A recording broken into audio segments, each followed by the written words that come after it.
দেশের সাধারণ বিজ্ঞান ও প্রযুক্তি বিশ্ববিদ্যালয়ের 2024-25 শিক্ষাবর্ষ নিয়ে আবার সভায় বসেছেন 24 বিশ্ববিদ্যালয়ের উপাচার্যরা।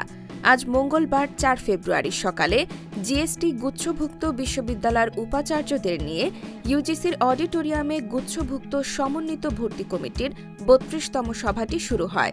এদিকে গুচ্ছ পদ্ধতির ভর্তি পরীক্ষা বহাল রাখার দাবিতে দুপুর 12টা থেকে বিশ্ববিদ্যালয় মঞ্জুরি কমিশন ভবনের গেটে অবস্থান নিয়ে আন্দোলন শুরু করেছেন ভর্তিচ্ছু শিক্ষার্থীরা।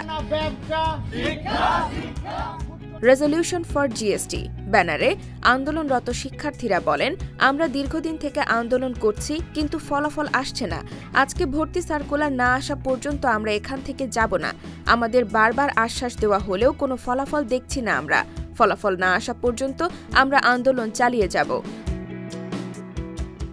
আন্দোলনরত শিক্ষার্থী আব্দুল মালিক সিয়াম বলেন, এর আগে আমরা আন্দোলন করেছি, শিক্ষা মন্ত্রণালয় থেকে একটা নির্দেশনা দেওয়া হয়েছে, কিন্তু আমরা দেখছি বিশ্ববিদ্যালয়গুলো একের পর এক আলাদা হয়ে যাচ্ছে। আমরা জানতে পেরেছি আজকে গুচ্ছ নিয়ে 24 বিশ্ববিদ্যালয়ের ভিসিরা ইউজিসিতে বসেছেন। আমাদের একটাই দাবি, যে কোনো মূল্যে ভর্তি সার্কুলার নিয়ে এখান থেকে যাব।